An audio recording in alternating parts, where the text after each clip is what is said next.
안녕하세요. 벌써 60대 초반에 접어든 한 구독자입니다. 저는 매일 아침 출근하는 남편과 아들과 함께 아침을 먹은 후 다른 분들의 사연을 듣고는 하는데요. 사연을 들으며 울기도 하고 웃기도 하는 날이 반복되다 보니 저에게도 기쁜 일이 생겼습니다. 오늘은 최근 제가 겪은 기쁜 일, 그리고 그 일을 마주하기까지 제가 걸어온 세월을 이야기해 보려고 합니다. 저는 태어난 지 얼마 안 되어 고아원에 맡겨졌다고 합니다. 하지만 저는 고아로 자란 제 처지가 특별히 안타깝다고 생각하지 않았어요. 제가 있던 고아원에는 부모가 자식을 버리고 가는 일이 비일비재했거든요. 하루에도 몇 명씩 들어오는 고아원에서 저는 이런 생각을 하곤 했습니다. 부모는 왜 존재하는 걸까? 진짜 부모가 된다는 건 어떤 의미일까? 누구나 부모가 되어야 하는 걸까? 갓 7살이 된 어린 나이, 저는 이 질문에 대한 답을 결혼하고서야 내릴 수 있었습니다. 이와 관련된 이야기는 이후에 이어서 하도록 하겠습니다. 저는 제가 고아라는 이유로 특별히 힘들어하진 않았습니다. 딱 한 가지 문제로 많은 상처를 받았어요. 바로 반복된 입양 번복 때문이었죠. 제가 있던 고아원에는 입양을 원하는 많은 사람들이 방문했습니다. 저는 어려서부터 뛰어노는 것보다 책을 읽고 사색하는 것을 좋아하는 아이였어요. 얌전하고 조용한 딸을 원하는 어른들에게는 최고였죠. 처음으로 저를 입양하겠다고 나선 분은 얌전하고 조신하다는 이유로 저를 선택했습니다. 하지만 실제로 곁에 두고 살아보니 본인들 생각과는 썩 달랐나 봐요. 딸이라면 애교도 부리고 알아서 예쁜 짓도 할 줄 알아야 한다는 그분들의 생각과 달리 저는 정말 혼자 있는 시간을 좋아하는 조용한 아이였거든요. 게다가 저에게는 하루아침에 저의 부모가 된 입양자들에게 친근하게 대할 만큼의 사교성도 없었습니다. 결국 저의 첫 번째 입양은 파양으로 돌아갔고 저는 또다시 고아원에서 살게 되었어요. 이후로도 세 차례에 걸친 입양이 있었습니다.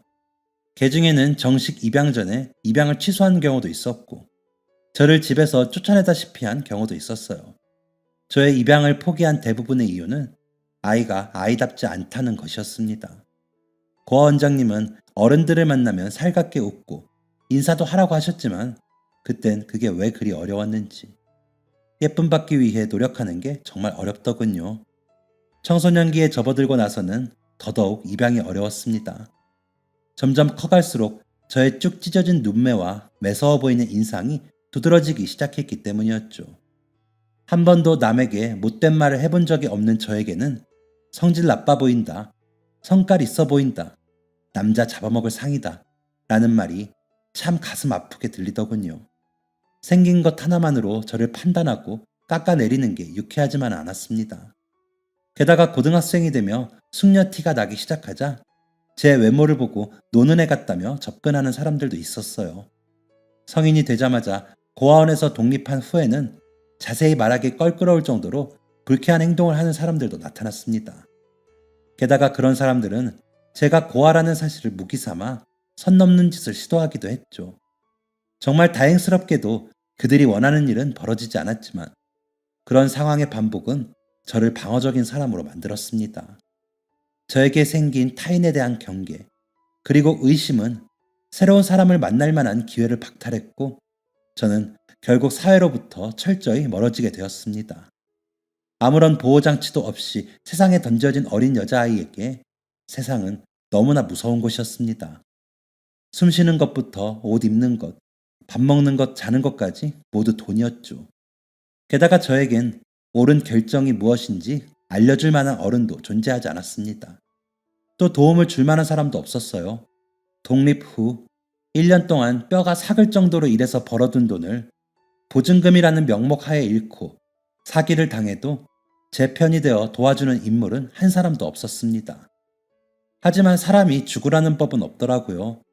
21살이 되던 해 전 재산을 잃고 집에서까지 쫓겨난 저는 한 교회에 흘러들어 가게 되었고 그곳에서 은인을 만나 머물 곳과 일자리를 소개받게 되었습니다.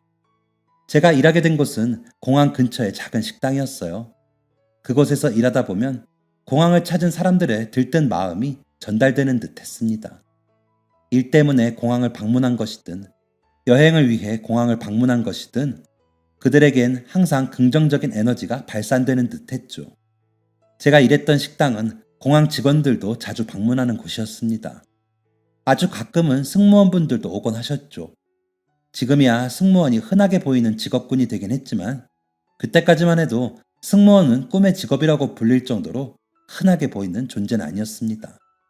그 때문에 저는 승무원분들에 대한 막연한 동경을 가지고 있었어요. 저 사람들은 그럼 일하면서도 여행도 할 수 있겠지? 부럽다. 라는 철없는 생각을 하기도 했고 말이죠.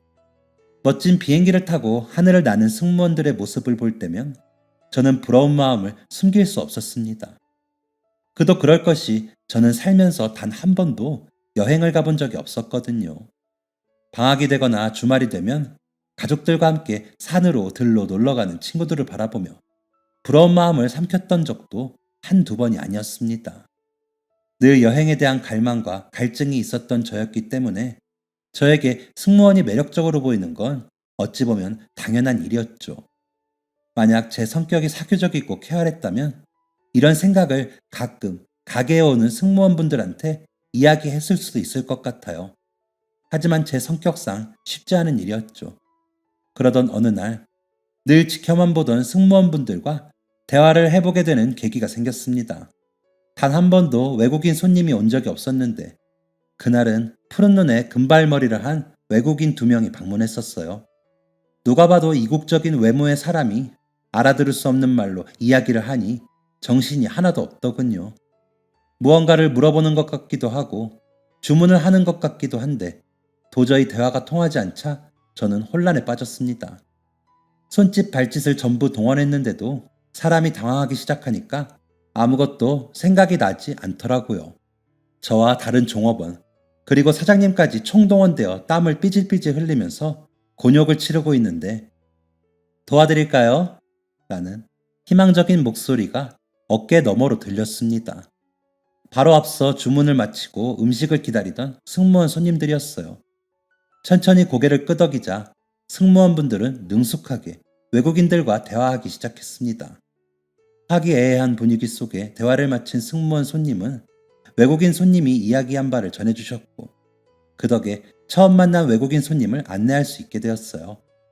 한 차례 폭풍이 휘몰아친 느낌을 겪고 나니 정신이 멍해지더라고요.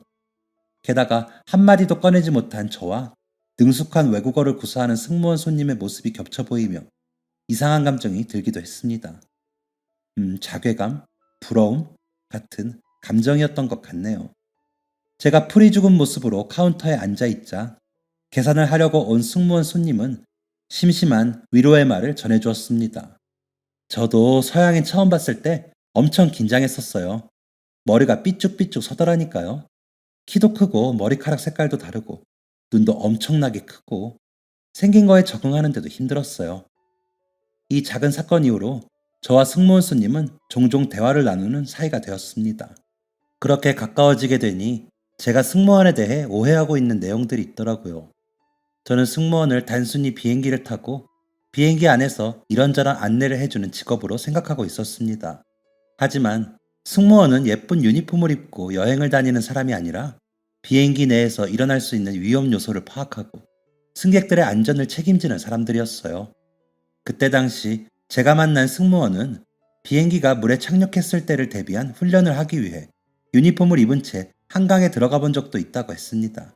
게다가 응급 상황에 대한 대처 방법도 잘 알고 있었고 위기 상황에서 승객들을 어떻게 안정시키고 보호해야 하는지도 알고 있었죠. 그때부터 저는 승무원이 되고 싶다는 막연한 바람을 가지게 되었어요. 하지만 이것을 실천으로 옮기기란 쉬운 일이 아니었습니다. 우선 저는 배움도 짧았고 공부를 잘하는 편도 아니었으며 승무원 시험을 준비할 만큼의 경제적 여유가 없었기 때문이었죠. 당장 하루 벌어 하루 사는 게 벅찬 채가 승무원이 되는 꿈을 꾼다는 건 정말 어려운 일이었습니다. 그런 저에게 용기를 준 건 어느새 친구가 된 승무원 손님이었어요. 승무원 손님의 응원에 힘입은 저는 평일엔 투잡, 주말엔 쓰리잡까지 하며 승무원 준비를 했습니다. 영어가 가장 중요한 요소였기 때문에 영어 학원을 다니며 승무원 준비를 했죠. 승무원 준비만 하는 게 아니라 일과 공부를 병행해야 했기 때문에 승무원 시험을 준비하는 데는 2년이라는 시간이 걸렸습니다. 물론 실패의 쓴맛을 보기도 했습니다. 지금도 그렇겠지만 과거에도 승무원의 경쟁률은 극심했거든요. 항공사에서 뽑는 인원에 비해 너무나 많은 인원이 지원을 하기 때문이었습니다. 하지만 끊임없는 노력 끝에 저는 25살의 나이로 항공사에 취업하게 되었습니다. 승무원 준비를 하면서 저는 많은 변화를 거듭했어요. 여러 일을 닥치지 않고 하다 보니 자연스럽게 사회적인 능력이 향상되었고 세상에는 좋은 사람들도 많다는 것을 알게 되었죠. 무엇보다 주변 언니들의 도움을 받아 사나워 보이기만 했던 인상을 부드럽게 하는 메이크업 방법도 알게 되었습니다. 그리고 제 인생의 걸림돌이라고 생각했던 사나운 인상이 도움이 될 때도 있더군요. 일할 때면 당연히 만나게 되는 무례한 손님들, 일명 진상 손님을 퇴치하기에는 저만큼 적절한 인재가 없다는 말이 나올 정도였습니다. 어쨌든 좋은 동료, 그리고 친구들과 행복하게 일을 하다 보니 음침하게만 보였던 분위기도 개선이 되었고, 일을 하며 만난 남편과 결혼까지 하게 되었습니다. 참고로 남편은 항공사 지상직 직원이었어요. 남편은 좋은 사람입니다. 제가 부모 없이 자라 힘들게 승무원이 되었다는 이야기를 듣고는 아이처럼 펑펑 울 정도로 마음도 여린 인물이죠. 돌아가신 시부모님도 좋은 분들이셨어요. 제게 가족이 없다는 사실에 스스로 부모 되기를 자처한 분들이셨죠. 단 한 번도 시집살이나 며느리 노릇을 바란 적이 없으신 분들이었습니다. 그토록 바라왔던 항공사 승무원이 되고 좋은 사람과 결혼을 해서 가정을 꾸리게 된 모든 과정이 저에겐 큰 행복이었습니다. 게다가 당시엔 여자가 결혼을 하면 회사를 그만두는 게 일반적이었지만 저는 결혼을 하고 난 이후에도 계속해서 일을 할 수 있었습니다. 아주 운이 좋은 경우였죠. 회사도 남편도 시댁도 모두 이해해줘야 하는 부분이었으니까요. 그렇기 때문에 저는 항상 부모 없이 자라느라 힘들었던 인생을 이런 식으로 보답받는구나 라는 생각을 하며 감사하는 마음을 가지고 살기 위해 노력했습니다. 하지만 딱 한 가지 소원을 가지고 있었어요. 바로 아이를 갖는 것이었죠. 저는 28살에 결혼함과 동시에 임신을 하기 위해 무던한 노력을 했습니다. 일반적인 가정에서 자라지 못한 결핍 때문이었을까요? 아이를 낳아 그 아이에게 행복한 가정을 보여주고 싶었습니다. 남편도 아이를 예뻐했기 때문에 함께 노력해 주었죠. 시부모님도 티를 내지는 않으셨지만 은연중에 손주를 바라고 계신다는 사실을 알 수 있었고요. 1년, 2년, 그리고 3년 동안 노력을 하는데도 별 소식이 들리지 않으니 감정 기복도 심해지더군요. 평소와 다른 제 모습에 이유를 묻는 동료들도 많아졌습니다. 남편과 시부모님, 그리고 가까운 동료들까지 저의 임신을 위해 기도해 주었고 기원해 주었죠. 하지만 슬프게도 아이는 쉽게 생기지 않았습니다.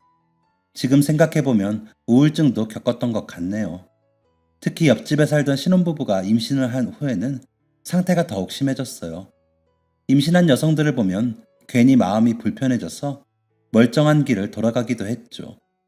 그렇게 힘든 시간을 보내던 중 결혼 8년 차가 되던 해 35살이라는 나이로 아이를 가지게 되었습니다. 지금이야 이 나이에 첫 아이를 낳는 경우도 흔하지만 제가 첫 아이를 가졌을 때만 해도 35살 첫 출산은 노산 중의 노산이었어요.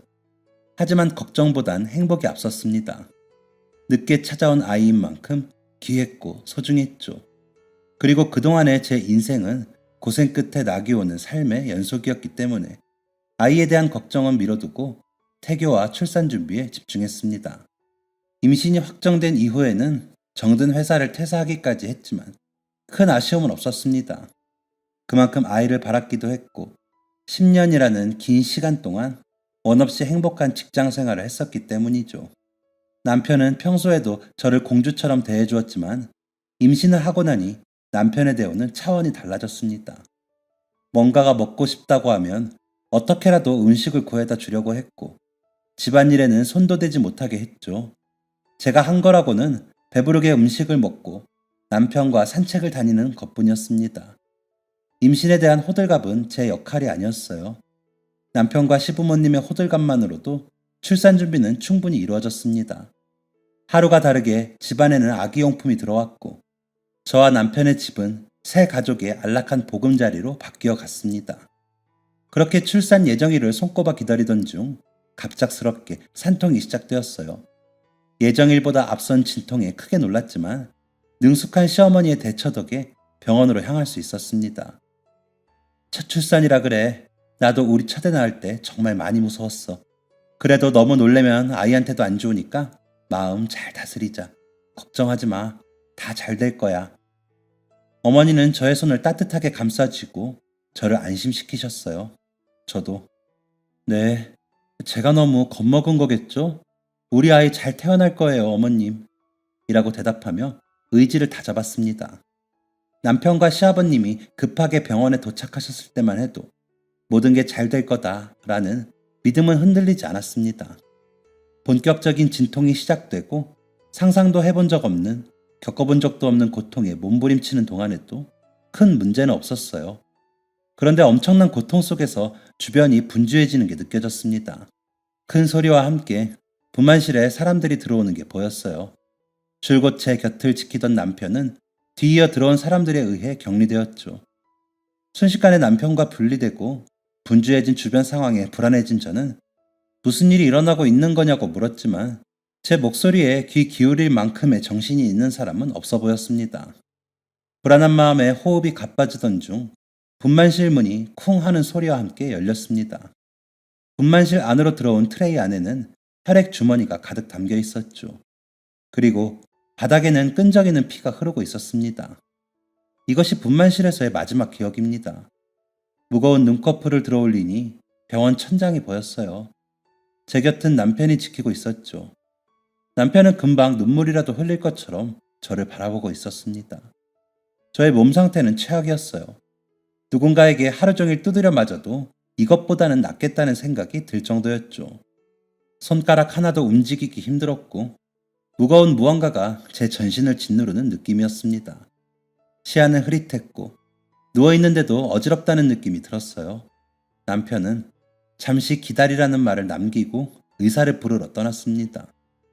의사를 부르겠다며 급하게 자리를 떠나는 남편에게 아이는 어떻게 됐느냐라고 묻고 싶었지만 입도 떨어지지 않는 상태였기 때문에 병실을 박차고 나가는 남편을 붙잡을 수가 없었어요. 그렇게 의사를 기다리고 있는데 병실로 들어오는 의사와 남편, 그리고 시부모님의 표정이 굉장히 안 좋다는 것을 느낄 수 있었습니다. 제 마음 한구석 아주 깊은 곳에 자리하고 있던 불안감이 스멀스멀 피어나는 것 같았어요. 정신을 잃기 전 목격한 바닥을 적신 피 웅덩이가 다시 보이는 듯 했습니다. 저의 불안한 마음을 느낀 것인지 의사는 길게 끌지 않고 제 상태를 이야기해 주었어요. 의사는 담담한 듯 하지만 떨리는 목소리로 이렇게 말했습니다. 분만이 거의 완료된 시점에 갑작스러운 출혈이 발생했습니다. 할 수 있는 조치는 다 취했지만 도저히 출혈이 잡히지 않았고 결국 수혈을 실시했습니다. 꽤 많은 혈액을 공급했습니다만 출혈 속도가 너무 빨라 자칫 잘못하다간 산모님의 목숨마저 위험해질 수 있는 상황이었어요. 의사로서 선택을 해야 하는 상황이었기 때문에 보호자분과의 상의 끝에 의사는 이후로 말을 잇지 못했습니다. 제 보호자였던 남편은 죄를 지은 것처럼 고개를 푹 숙이고 제 눈을 보지 못하고 있었어요. 보호자분과 상의한 끝에 한 차례 숨을 크게 들이신 의사는 뒤이어 해야 했던 말을 꺼냈습니다. 상의 끝에 자궁적출을 하게 되었습니다. 자궁적출. 분만 중 출혈이 멎지 않는 경우 자궁적출이라는 최악의 상황이 벌어질 수 있다는 것은 알고 있었지만 그게 제 일이 될지는 몰랐어요. 정신이 멍해지더군요. 자궁이 없다는 것은 여성으로서의 정체성을 잃게 되는 심각한 일이었으니까요. 하지만 저에게 그것보다 더 중요한 사실 하나가 남아 있었습니다. 저는 온 힘을 쥐어짜 한마디를 꺼냈습니다. 아이는? 제 질문에 남편은 결국 눈물을 흘리고 말았고 시부모님은 더 이상 견디지 못하겠다는 듯 병실을 조용히 떠나셨어요. 저는 온몸에 남아있는 수분이 없는지 눈물도 나오지 않더군요. 의사는 또다시 한 번 더 한숨을 푹 내쉬고 이렇게 말했습니다. 아이 분만에는 성공했습니다. 하지만 분만 과정 중에 벌어졌던 일은 아이에게도 위험한 상황이었기 때문에 아이는 현재 치료 중에 있습니다. 아이가 위험했다니, 또 치료 중이라니. 묻고 싶은 게 한두 가지가 아니었습니다. 하지만 몸이 말을 듣지 않더군요. 이후 유리문 너머로 본 아이는 온 몸에 이상한 기계들을 달고 있었어요. 저 작은 몸의 아이가 숨조차 제대로 쉬지 못하고 헐떡거리는 모습을 보니 마음이 찢어지는 것 같았습니다. 모든 게 제 탓 같았고 모든 게 원망스러웠어요. 어렵게 세상 밖으로 나온 내 아이가 제대로 눈조차 뜨지 못하고 기계에 의존해 겨우겨우 생명을 연장하고 있는 그 상황이 사무치게 원망스러웠습니다. 병실에 돌아와서는 세상이 떠나가라 울었습니다. 제 곁을 지키고 있는 남편에게 모진 말도 많이 했어요. 자궁출혈을 멈추려고 시간을 안 썼으면, 나를 어떻게든 살려보겠다고 하지 않았으면 아이가 더 건강하게 태어났을 수도 있었던 거 아니야? 그냥 죽게 내버려두지 그랬어. 그냥 확 죽어버리게 그냥 내버려두지 그랬어. 남편은 악에 받쳐 소리를 지르며 머리를 뽑고 온몸을 긁어대는 저를 그냥 두지 않았습니다. 제가 더 이상 발버둥 치지 못하도록 제 몸을 꽉 껴안고 제 등을 쓰다듬어 주었죠. 그리고 이렇게 말했습니다. 너를 살리기 위해서는 어쩔 수 없었어. 당신이 없으면 나는 어떻게 살아. 겨우 마음을 진정한 그날 밤, 모두가 잠든 새벽, 급하게 저희 부부를 찾는 연락이 왔습니다. 남편의 손에 이끌려 신생아 입원실에 가니 아이의 담당 의사와 간호사가 어두운 표정으로 저희를 기다리고 있었어요. 아이가 오늘 밤을 넘기지 못할 것 같습니다. 고개를 돌린 곳에는 여전히 눈도 뜨지 못하는 제 아이가 누워 있었습니다. 숨 쉬는 것조차 버거워 숨소리조차 제대로 내지 못하는 아이를 보고 있자니 손가락 하나도 대지 못하겠더군요. 아이를 한번 안아주시겠어요? 이 말의 의미를 이해하는 데는 긴 시간이 걸리지 않았습니다. 저는 천천히 고개를 끄덕이며 아이를 품에 안았어요. 따뜻하고 작은 아이를 품에 안으니 말로 형용할 수 없는 감격스러움이 찾아왔죠. 우리 아들이야. 저와 남편은 아이의 얼굴 한 번, 가슴을 한 번, 배를 한 번, 등을 한 번 쓰다듬어 주었고 아이의 손가락과 발가락 하나하나를 헤아려 주었습니다. 그리고 아이의 숨이 꺼질 때까지 엄마 아빠가 사랑한다는 이야기를 멈추지 않았어요. 바람 불면 꺼질 듯 촛불처럼 위태로웠던 저희 아이의 숨이 결국 꺼지고 아이의 온몸에 붙어있던 기계 장치들을 떼어내고 나니 제 품에 안긴 아이는 다른 아이들과 다를 것 없이 건강한 모습이었습니다. 그렇게 저는 그토록 바라왔던 아이를 잃었습니다. 그리고 다시는 아이를 가질 수 없는 몸이 되었죠. 퇴원 후 집으로 돌아오니 이미 집안에 자리 잡혀있던 아이 용품은 모두 사라진 상태였어요. 저를 배려한 남편과 시부모님의 결정이었죠. 하지만 미처 치우지 못한 아이의 손수건이나 장난감 같은 게 보일 때면 저는 늘 실신할 때까지 눈물을 흘렸습니다. 그렇게 1년 동안은 자식도 못 지킨 엄마가 살아서 뭐해? 라는 생각에 사로잡혀 살았던 것 같아요. 밖에 나갔다가 임신한 사람이라도 마주치면 괜히 그 임산부에게 안 좋은 기운을 줄까봐 외출도 꺼리게 됐죠. 그렇게 저는 빛도 사람도 보지 않은 채 하루하루 말라갔습니다. 이랬던 저를 구해준 사람은 다름 아닌 남편이었어요. 안 하던 술을 잔뜩 마시고 집으로 돌아온 남편은 갑자기 웬 술이야? 술은 입에도 안 대는 사람이. 그리고 연락은 왜 안 했어? 늦게 들어오면 항상 연락 주잖아. 라는 제 질문을 듣자마자 엉엉 울며 저를 끌어안았습니다. 그리고 간절하게 빌다시피 이렇게 말했어요. 당신 죽지 마라. 죽지 마라. 나만 두고 죽지 마라.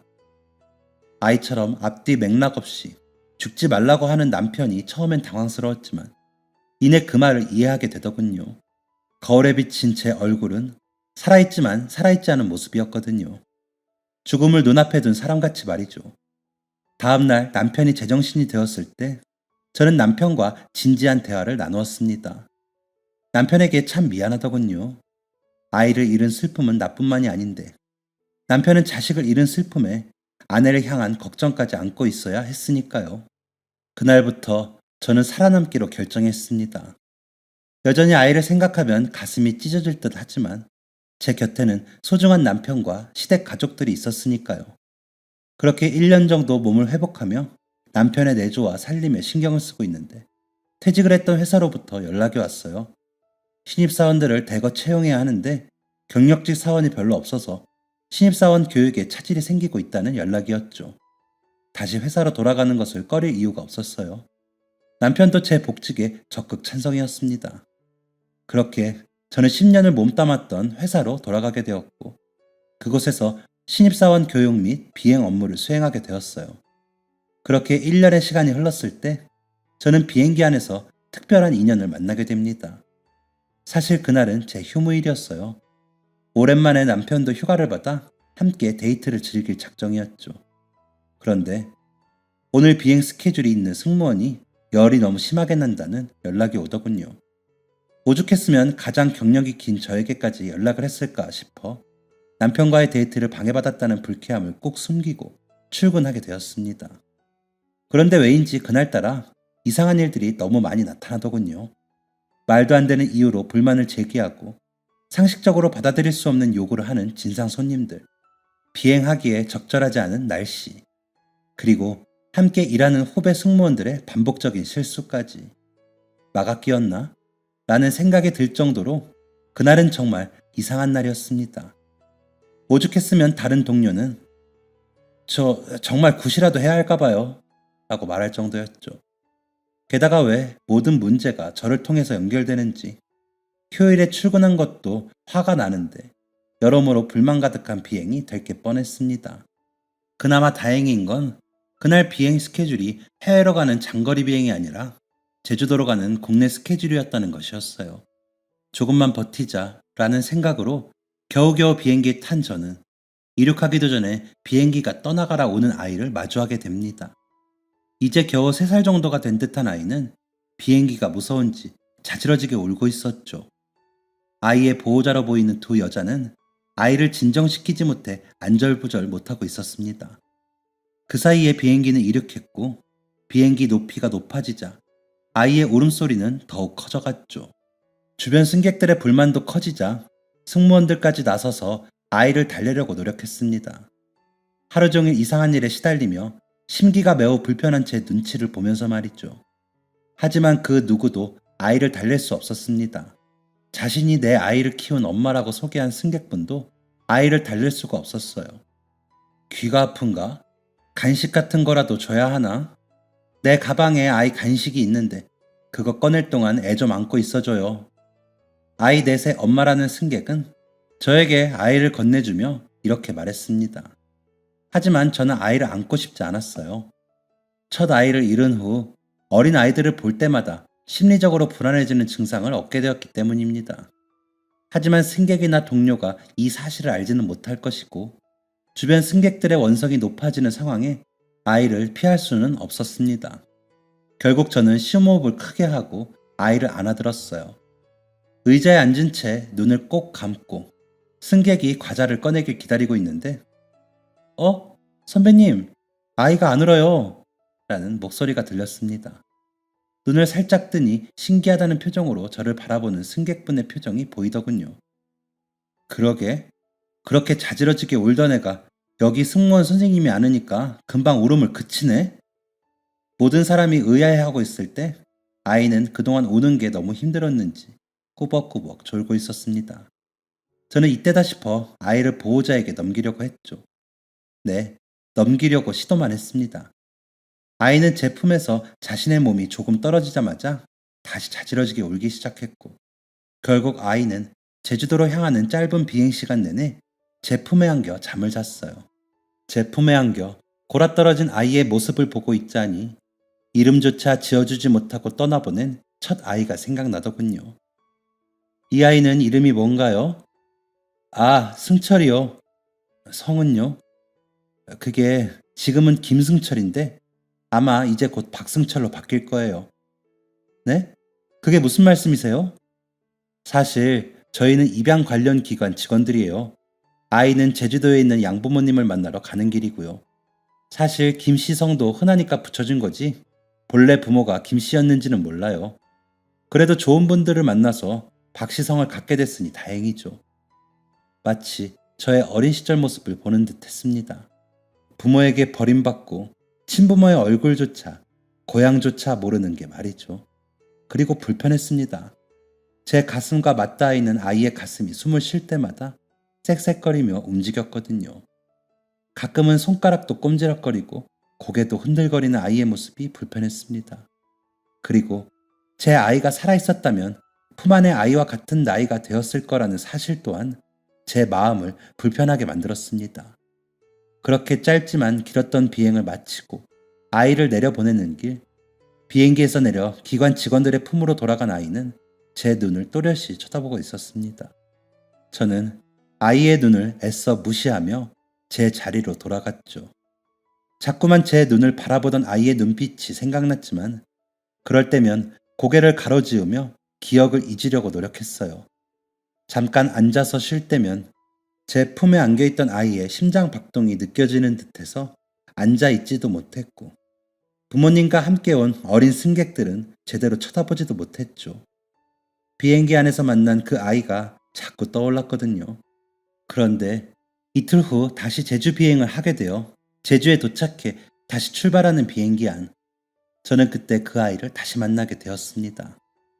분명히 양부모를 만나야 하는 아이가 왜 여기 있나 싶어 물어보니 직원의 대답은 정말 충격적이었어요.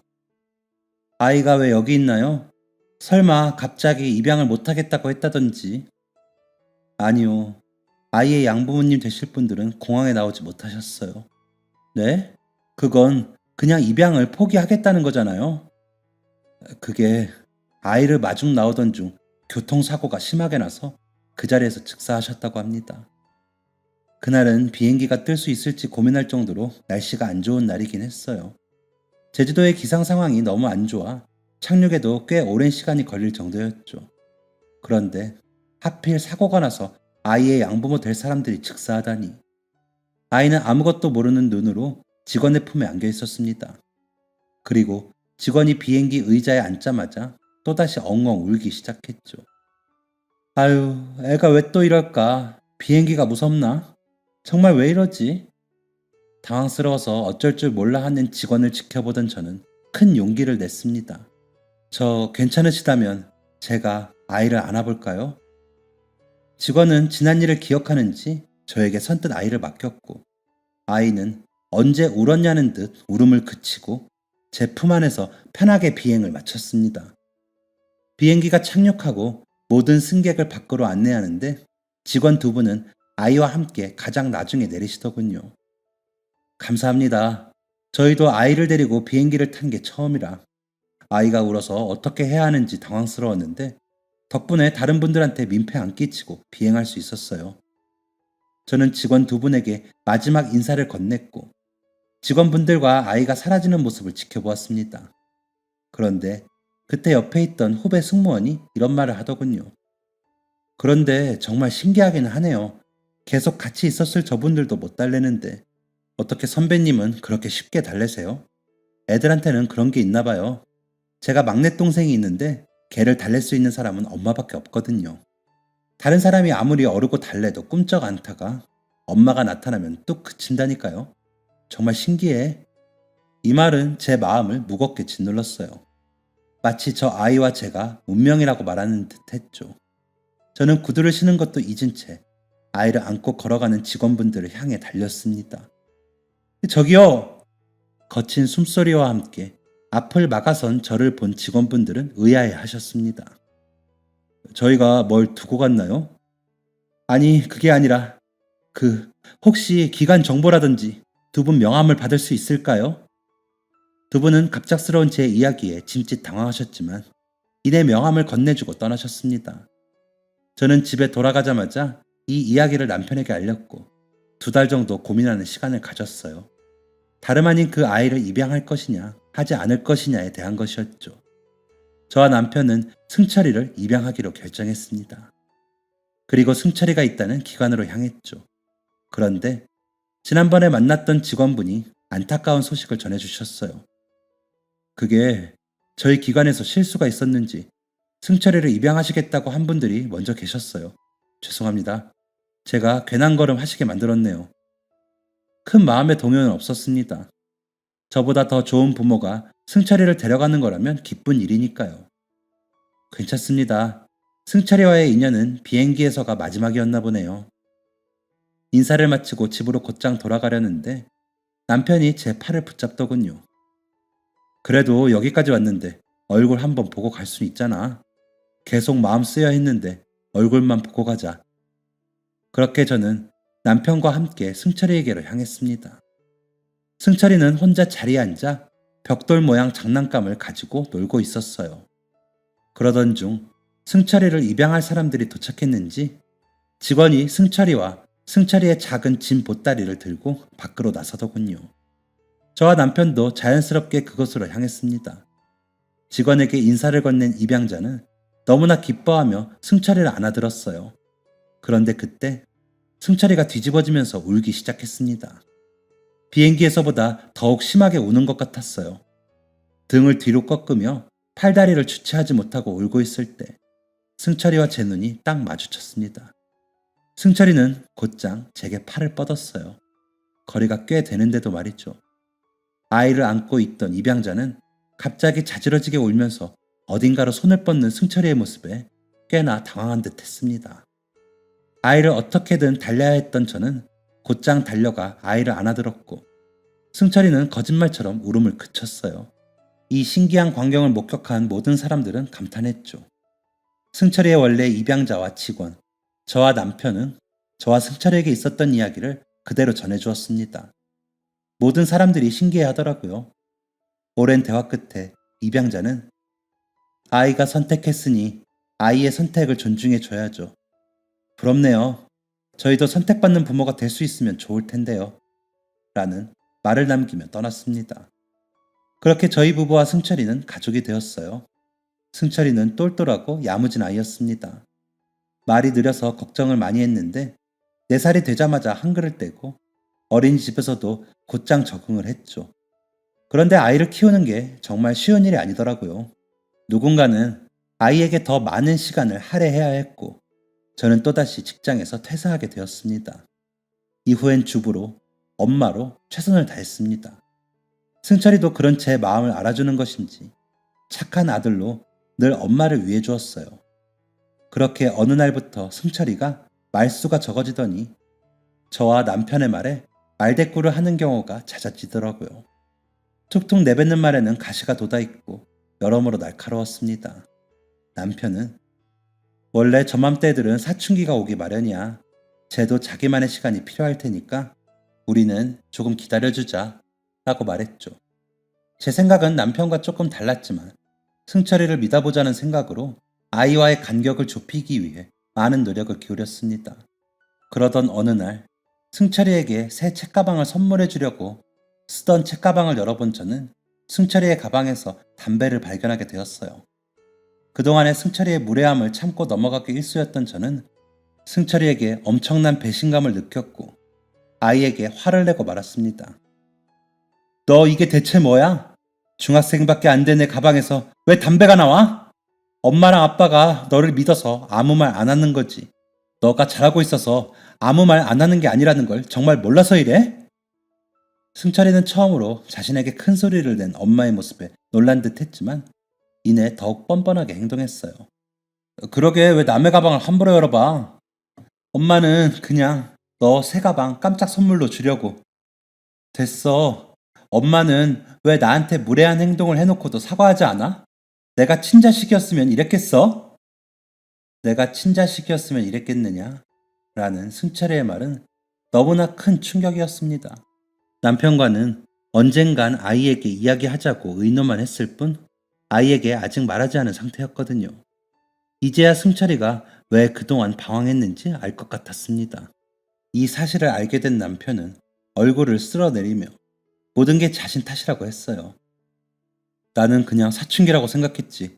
설마 애가 모든 걸 알았을 줄은 몰랐어. 당신이 말하자고 했을 때 말했으면 좋았을 텐데. 다 내 잘못이야. 아이와 다시 대화를 하는데 꽤 오랜 시간이 걸렸습니다. 남편은 얼굴조차 보여주지 않는 승철이의 마음을 돌리기 위해 여러 차례 편지를 썼다고 해요. 남편의 오랜 노력 끝에 승철이는 아빠와의 대화를 수락했어요. 무슨 이야기를 했는지는 정확하게 모르지만 남편과의 대화 끝에 승철이가 많은 것을 깨달았다는 것은 확실히 알 수 있었습니다.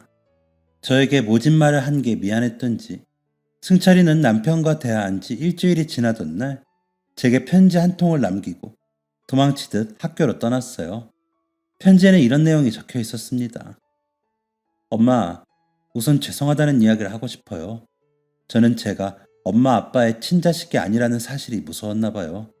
그리고 버림받을 수도 있다는 생각을 했던 것 같아요. 엄마 아빠가 나를 선택했으니까 언제든 그 선택을 후회할 수도 있겠다는 생각을 했던 거죠. 그런데 아빠한테 다 들었어요. 아빠는 우리가 너를 선택한 게 아니라 너가 우리를 선택했어. 엄밀히 말하면 너가 엄마를 선택했어. 라고 말씀하셨어요. 그리고 저를 입양했던 당시 엄마는 어린아이를 제대로 마주하는 것조차 힘든 상태였다는 것도 들었어요. 그런 상태인데도 제가 눈에 밟혀서 저를 입양하셨다는 것도 들었죠. 아빠의 말을 듣고 생각해봤어요. 어린아이를 제대로 보는 것조차 힘들어하는 엄마가 저를 키우기 위해서는 남들보다 더 많은 사랑이 필요했을 것 같아요. 그리고 저는 엄마 아빠가 저를 사랑한다는 걸 누구보다 잘 알아요. 그러니까 제가 그런 못된 말을 했는데도 매일 제 아침을 차려주시고 저녁을 준비해 주셨겠죠. 엄마, 그런 말을 해서 죄송해요. 엄마가 저를 낳았든 안 낳았든 저는 영원한 엄마의 아들이고 엄마는 저의 영원한 엄마예요. 엄마한테 상처 줘서 제가 정말 죄송해요. 얘는 평소에 엄마한테 반말하면서 편지는 왜 또 존댓말이야. 저는 승철이의 편지를 읽고 흐른 눈물을 쓱쓱 닦은 채 장을 보러 나갔습니다. 그날 저녁은 승철이가 가장 좋아하는 김치찜이 되었죠. 저는 저녁을 먹고 승철이와 함께 긴 대화를 나누었습니다. 처음 너를 만났을 때 힘들지 않았다면 거짓말이야. 너를 키우는 동안에도 힘들지 않았다면 그것도 거짓말이고. 며칠 전만 해도 너 때문에 잠도 제대로 못 자고 엄마가 얼마나 힘들었는지 알아? 미안. 그렇지. 미안해야지. 엄마 너 돌본다고 평생 꿈이었던 승무원도 그만뒀는데 너 승무원들 봤어? 얼마나 멋있는지 알아? 그걸 엄마가 너 때문에 그만둔 거라니까. 뭐? 나 때문에 그만둔 거야? 왜? 어쩔 줄 몰라 하는 승철이의 모습을 보니 귀엽기도 하고 짠하기도 하더군요. 저는 제 건너편에 앉아있던 승철이의 옆자리로 건너가 승철이의 손을 꼭 잡고 이렇게 말해주었습니다. 엄마 아들이잖아. 너가 엄마를 콕 집어서 엄마 품에 안겼을 때 나는 그때부터 승철이 엄마였어. 엄마가 된다는 건 그런 거야. 가장 소중하게 여기는 걸 아무렇지 않게 포기할 수 있는 거고 내가 가지고 있는 가장 좋은 거를 줄 수 있는 거야. 그래서 엄마는 가장 소중하게 여겼던 승무원 유니폼도 포기할 수 있었고 친구들 만나는 것도 포기할 수 있었어. 너는 내 아들이니까 엄마는 엄마보다 너를 더 사랑해. 그리고 무엇보다 친부모를 모른다는 사실은 너 인생에 어떤 영향도 줄 수 없어. 그건 엄마가 경험해봐서 알아. 이 말을 들은 승철이는 여전히 작은 몸으로 제게 꼭 안기며 엄마 고마워. 내가 꼭 훌륭한 어른이 돼서 엄마 호강시켜 줄게. 라고 말했습니다. 나중에 보니 승철이가 안겼던 부분이 축축하게 젖어 있더라고요. 그렇게 엄마를 호강시켜 준다며 엄마 옷을 눈물로 적신 작은 중학생은 어느새 제 키를 훌쩍 넘는 청년이 되었고 올해 항공사 승무원이 아니라 항공사 파일럿이 되었습니다. 유니폼을 입고 캐리어를 들고 첫 출근하는 아들의 모습을 보는데 왜 그렇게 눈물이 나는지. 눈물이 난 이유는 제가 아이를 키우면서 많은 고생을 했기 때문이 아니었어요. 승철이가 파일럿이 되기 위해 얼마나 많은 노력을 했는지 제가 가장 잘 알기 때문이었죠. 밤이 새도록 공부를 하고 들리지 않는 영어를 들으려고 잘 때도 이어폰을 꽂고 자고 자신이 고소공포증이 있다는 사실을 깨닫고 그것을 극복하기 위해 수십 번, 수백 번 번지 점프대로 향하고 이런 모든 과정을 지켜봤기 때문에 승철이의 첫 출근은 그 무엇보다 의미 있는 것이었습니다. 엄마, 어렸을 때 여행 다니는 친구들이 그렇게 부러웠다고 했지? 가고 싶은데 리스트 다 적어놔. 내가 다 보내줄게. 아빠도 은퇴하면 아빠랑 같이 여행 다녀. 내가 책임진다. 우리 가족들. 60이 넘어 아들도 취업시키고 나니 조금 적적해진 게 사실이었는데 자기만 믿으라며 의기양양하게 어깨를 피고 소리치는 승철이 덕분에 기운이 조금 납니다. 이 나이 먹고 뭘 할 수 있겠어 라는 생각도 한 번씩 들었는데 요즘 100세 시대라잖아요. 이제 겨우 인생의 반 조금 넘게 살았는데 제가 못할 게 뭐 있겠어요? 그동안 제 인생은 고생 끝에 낙이 온다의 반복이었습니다. 이번의 낙은 짧게 끝날 것 같진 않네요. 오늘도 맛있는 김치찜을 만들어야겠습니다. 사실 남편은 맵다고 잘 안 먹는데 뭐 어쩌겠어요. 아들이 맛있다는데 아빠가 참고 먹어야죠. 제 사연은 여기까지입니다. 제 이야기를 소개해 주시고 들어주신 모든 분들께 감사드리며 언제나 건강하시고 행복하시길 기원하겠습니다. 감사합니다. 지금까지 사연 들어주셔서 감사합니다. 사연이 재밌으셨다면 구독과 좋아요를 눌러주세요. 감사합니다. 안녕히 계세요.